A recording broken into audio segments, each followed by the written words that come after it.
Okay, so Act 3, Scene 2 begins on the exterior of the farmhouse.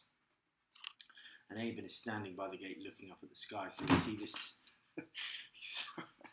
combination of really, this combination of the gate and then the sky, this kind of symbol, I think, of repression, and it frames egotism and control, and then the sky, this source of transcendence and liberty. There's an expression of dumb pain, bewildered by itself, on his face. So there's this loss of understanding here, I think, in Aben's mind, because he's, the words dumb and bewildered both suggest this kind of lack of mental facility, and shows us, I think, also him yearning for the resolution of this conflict. Cabot appears and sees Aben, and he becomes excited with a cruel, triumphant grin coming to his lips. So again, he believes hugely in his own dominance here. There's this enormous sense of him believing in his own dominance, and of, I think, that he's relishing the kind of cruel torment of others, particularly of Aben at this moment in time. He slaps Aben on the back, and from within comes the whining of the fiddle and the noise of stamping feet and laughing voices. So again, he's isolated from that group dynamic that we can hear through the use of sound and the setting. Aben is startled by Cabot's presence and stares at him with hatred for a moment, and then dully, IA. So there's this, that lack of resolution is evident in his demeanour as well, which you can see. Aben sort of has this rare moment of kind of fatherly encouragement, paternal encouragement, saying that the whole place is full of pretty girls and you should be marrying one of them soon. And you might earn a share of the farm that way, or a share of a farm that way. It's important that it's not the one that they're working on at the moment. And then he, with a sneer, says, "Like you did, you mean? I ain't that kind." And then Cabot is completely stung here. "You lie. 'Twas your ma's folks aimed to steal my farm from me." So the conflict is centered on this kind of crisis of materialism and authentic passion. Again, at this moment in time, their conflict is engendered through this sense of rivalry in materialistic terms, and they both mirror one another again. Other folks don't say so, though, Aben says. "'Twas your ma's folks aimed to steal my farm from me, but other folks don't say this, and I've got a farm anyways." And so here, at that moment in time, he is, again, mirroring that kind of possessive streak in Cabot's personality. Cabot says, "Where?" And Aben stamps a foot on the ground. "Here," he says, and throws his head back and laughs coarsely. Then Cabot, in response, says, "You have you? Well, that's a good one." So this huge sort of possessive streak in Aben's personality that's enacted through this physicality, his stamping of the foot on the ground, is what ultimately gives us this sense of conflict between the two characters at this particular moment of the scene. Aben controls himself and grimly and says, "You'll see." Cabot then responds, staring at him suspiciously, trying to make him out a pause, and then with scornful confidence, I'll see." So they're both of his lines here showing this huge sense of confidence in himself, in the conflict with Aben. He thinks he will come out on top of it. Aben suddenly laughs one short, sardonic bark. Cabot peers at him with renewed suspicion, and then he says, "What are you whoring about?" Aben turns away without answering, and he grows angry. "God almighty, you're a dumb dunce. There's nothing in that thick skull of yours but noise like an empty keg it be." And Aben doesn't seem to hear, and Cabot's rage grows, and eventually develops into a fury. So you can see through these lines, one of the important things that occurs is the development of his rage, because if Aben is actually ignoring his power, he's growing angry. Aben doesn't hear, his rage grows, and then he bursts into this kind of fury here. And then at the end of the scene, he says, "I'll live 100 just to fool you and all. And he'll be growed then, your age at most." And so this possessive egotism is what's motivating, again, his conflict with his own son. Importantly, at the top, he says, "It's you that's blind." blind as a mole underground. So this vision motif, it's both characters, I think, showing that they have compromise understanding, and that the irony is that it's simultaneous, that both of them struggle with vision and both of them struggle to understand the impulses that are driving them, but one of them just so happens to be on the right side of fate and destiny. And then they talk about Abby. You won't get round her. She knows your tricks. She'll be too much for you. She wants the farm hers, and she was afraid of you. She told me she was, sneaking around trying to make love to her to get her on your side, you mad fool. He raises his clenched fist threateningly. So there's this huge moment of dramatic irony of Ephraim's lack of awareness of what's gone on in their relationship and his violent threat to Aben with his clenched fists. Aben then confronts him, choking with rage, and is completely attempting to contain his own feelings, trying to weigh up this sort of sense of pragmatism with his passion for Abby. And this is why he says Abby never said no such thing. So there's this fears, I think, that he constantly has throughout the play about the authenticity of her passion, that she never said no such thing. But of course he can be made to feel insecure about this because he's constantly suspicious of her. And then Cabot, because of this, because he senses this suffocation and fear in his own son, is suddenly triumphant when he sees how shaken Aben is.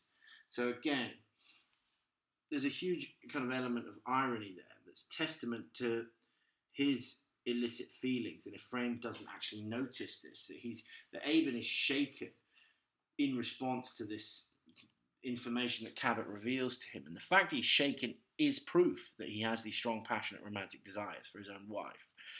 But that is precisely what Cabot doesn't notice because he's so blinded by winning. He's triumphant when he sees Aben shaken. Further down he says, I've got a mind to, and she says, I want Aben cut off so this farm will be mine when you die, with terrible gloating. So again, this material rivalry is at the bottom of Ephraim's sort of lording it over Aben, his triumph and his victory. Aben's been listening, petrified with grief and rage, suddenly laughs wildly and brokenly. So at this moment in time, this is the moment, I think, where he's petrified with grief and rage. At one moment, that sense of passion is still there, but he loses it. He suddenly laughs wildly and brokenly, and that's the moment where his kind of Dionysian vitality, his connection with Abby, is broken because of his collapsing back on materialism and egotism and that element of his rivalry with his father. And then he says, so that's a sneaking game all along, like a suspicion at first to swallow it all, and me too. And then he's mad, I'll murder her. So his covetousness causes him to lose his own vision. So Aben can't see who's at fault at this and doesn't see Ephraim's own flaws in this. He can't see that Ephraim is purely motivating this out of a sense of his own lack of vision. So their own lack of vision is what we see that's reciprocated in this scene. And then Aben says, get out of my road. He tries at that moment to be possessive and tries to throw Cabot aside. They grapple and immediately becomes a murderous struggle. So we can see that sudden flaring up of the intensity of their physical conflict shows us the deep rivalry and rage that is between father and son here. The old man's concentrated strength is too much for Aben, and so there's an enormous sense of him having this sort of physical dominance over him. Cabot gets one hand on his throat and presses him back across the stone wall. So the violence is actually supporting Ephraim here in his oppression of his own son. So the stones are playing a role in that oppression and rigidity. Abby appears though, and with a stifled cry runs towards them. And so there's this sense here of her trying to keep her feelings in, but being perturbed by the fact that Aben is in danger, I think. And she begins with Aben first, and then Ephraim. She tugs at the hand on Aben's throat, let go of Ephraim, we're choking him. So this instinctive sort of protection, I think, invokes both her passionate romance for him and the maternal aspect of their relationship. And I think it's at odds with their reason for fighting. That impulsive, passionate connection is what contrasts her with these men in this scene. Cabot then removes his hand and flings Aben sideways full length on the grass, gasping and choking. With a cry, Abby kneels beside him, trying to take his hand on her lap, but he pushes her away. Cabot stands looking down with fierce triumph. You needn't fret, Abby. I wasn't aiming to kill him, he says. So this triumph is because he's driven a wedge between them. That Abby and Aben are distant. That sense of triumph, having should be this sense of distance between them, but it's actually at the materialistic and physical defeat that he's inflicted on his son. And then he says, "You needn't fret, Abby. I wasn't aiming to kill him." So he misreads her signs, and again, his lack of vision is developed there. He misreads her concerns purely on the basis of putting himself in danger at having inflicted this violence on him.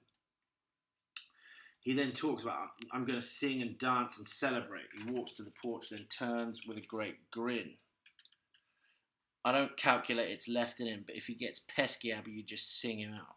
I'll come running and by the eternal, I'll put him across my knee and birch him." So his delusion is again bound up with his religious language, by the eternal, and it's a deliberate attempt to infantilize his son here. And then he goes back into the party. And then we're left with this huge moment of crisis between Abby and Aben, where Aben has believed everything that his father has said. But we see, first of all, the genuine feeling in Abby, that her stage direction is tenderly, "Aben, are you hurt?" She tries to kiss him, but he pushes her violently away and struggles to a sitting position. So he can't read her sort of signals that she is still deeply concerned for him and has a passionate romantic attraction to him. And gasping, he says, "To hell with you," and not believing her ears. She can't comprehend his sudden hostility, and that dramatic irony is created because she doesn't know how he's being manipulated by Ephraim. He's glowering at her with hatred. I know you now," and he suddenly breaks down, sobbing weakly. And that sudden transition, that his violent hatred turns within the space of a line into that almost degenerative emotional hurt, shows us, I think, the volatility of his character, but also the intensity of his passion and his feeling of betrayal that what he believes has happened. That Abby's only in it for the money, basically. That belief has crushed him. He's violently between sobs. "I do hate you. You're a whore. You're a damn tricking whore." And so again, the instability of his character is more, I think, most directly revealed in his body language rather than the lines he said, which are one-dimensional. He scrambles to his feet and follows her accusingly. "You're nothing but a stinking parcel of lies. You've been lying to me every word you spoke day and night since we first done it. You've kept saying you loved me." And so here, his similarity to Ephraim is what ultimately drives the wedge between both of them. That he, at this moment in time, is viewing everything through the lens of materialism, and that's what in the end threatens to damage their connection. Abby then frantically says, "I do love you." She takes his hand, but he flings hers away, and he is unheeding of this. So again, he takes no notice of the signs, and that echoes his own father's hamartia. And I think it's part of the fatalistic aesthetic of this play that both of these characters have similar faults, and that one just happens to have the Dionysian vitality that the play celebrates, and that therefore it's not actually to do with conscious control. Why Aben in some way comes out, you still wouldn't say victorious, but with the sense of connection that his father lacks.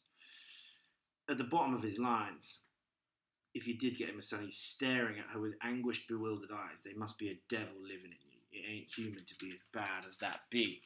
And so he shares his conception of the authenticity of their connection.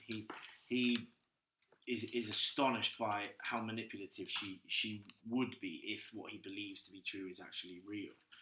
And she pleads with him, though. Her body language here is still authentic. "Aben, listen, you must listen. It was a long time ago, before we'd done nothing. You were scorning me, going to see Min when I was loving you, and I said to him to get vengeance on you." So her admission of weakness is actually a sign of her authenticity. But in the end, it's what he doesn't trust. He doesn't trust this. And so his flaw in the end, his lack of trust in her authenticity and his inability to spot it, is what begins the sequence of events that results in the death of his own son. Aben then unheedingly, with tortured passion, it's not all because of his flaw that he doesn't see this, but he is unheeding and tortured with passion. So he's unable to see and believe her at this moment, due to his cynicism and his belief ultimately in materialism. And then he ragingly says, I'll get my vengeance too. And so he has gone back, he's collapsed back into that sort of covetous understanding of events, of trying to get his hands on control and possessions. And Abby's broken by this. Don't you, Aben? Don't you? And she throws herself on her knees before him, weeping. I didn't mean to do bad to you. Forgive me, won't you? And so this is a real moment of crisis. I think probably one of the central moments of crisis in the play, because this is a real moment, again, of authenticity, which is, again, like many moments in Streetcar and The Birthday Party, communicated through the physicality of the stage directions. That she throws herself on her knees before him weeping, and he doesn't get it. He doesn't understand that this is authentic. And you see that in his stage direction, not seeming to hear her fiercely, that he's fierce in his failure to understand the authenticity of her communication. I'll get square with the old skunk and you. I'll tell him the truth about the son he's so proud of. Then I'll leave you here to poison each other with Ma coming out of her grave at nights. I'll go to the fields, the gold fields of California, where Sim and Peter be. So again, his materialism and maternal passion of being separated by this belief. He collapses back on the idea of greed and the idea of going to California, and then he invokes the maternal passion as this vengeful maternal passion, because both of these things have been now separated into twin impulses. You know, that he is as far away from reconciling that Apollonian and Dionysian prompting as he ever is in the play at this moment. And he is again with fierce determination. I'm going, I tell you. I'll get rich there and come back and fight him for the farm he stole. And so he's hysterical at the end. And so you can see this huge sense of conflict, because he's determined. He's absolutely determined to have the conflict. But it's hysterical at the end because he's struggling with this enormous sense of authentic romantic passion for Abby. And then the dialogue at the bottom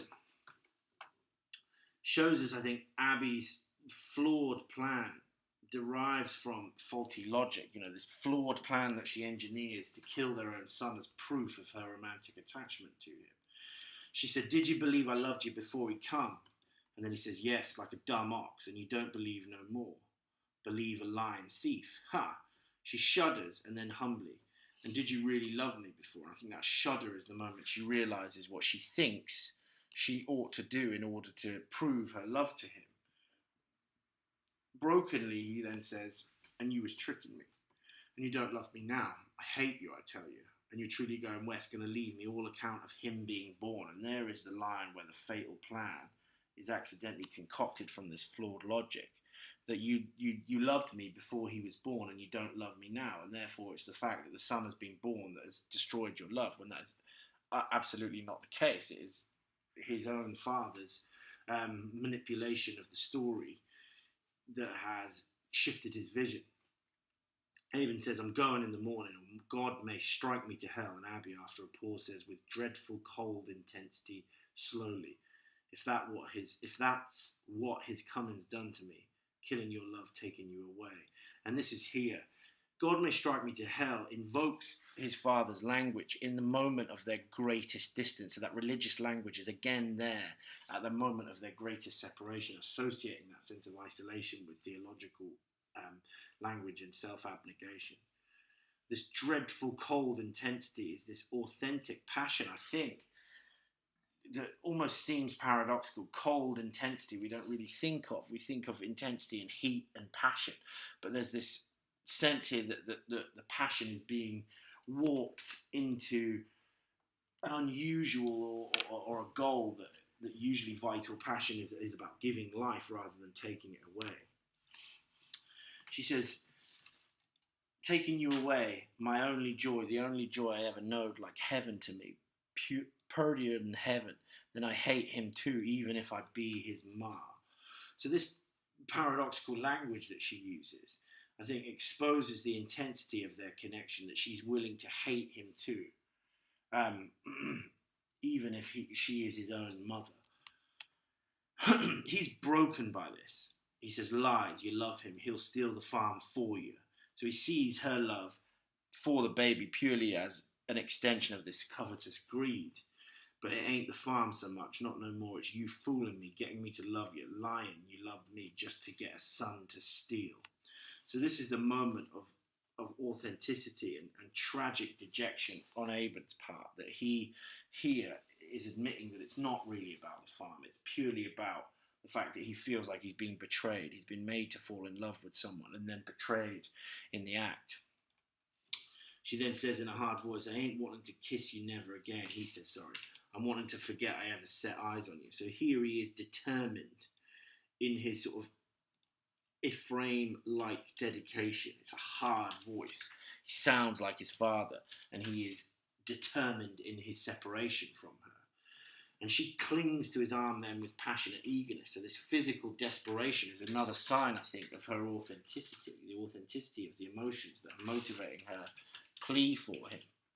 And then at the bottom, you wouldn't ever leave me, would you? He says, moved, I calculate not, then shaking her hand off his arm with a bitter smile, but you ain't God, be you? And then she exultantly says, remember you've promised. Then with strange intensity, maybe I can take one thing God does. And she means obviously the child. And then in the final lines, he goes in the door, not seeming to hear. Abby shouts after him, I'll prove to you, I'll prove I love you better. So he goes inside and doesn't hear what she's saying. And this is really that kind of tragic flaw, where he has the same hamartia as Ephraim. He can't read the signs properly. She remains standing where she is looking after him. Then she finishes desperately, better than everything else in the world. And this is I think, his greatest moment of a fatal flaw. His failure to comprehend her situation and what she means in these lines. So the flaw in her plan is to try and encapsulate the fates. She is trying in her planning here, where she says, he says, you ain't God, but I can take back one thing that God does, is that she, in her murderous plan, tries to be like fate itself. And so ultimately, she becomes a kind of flawed version of its enactment, and that's what leads to their tragedy. It seems that the sort of aesthetic of this play is actually about submitting to the power of fate and destiny.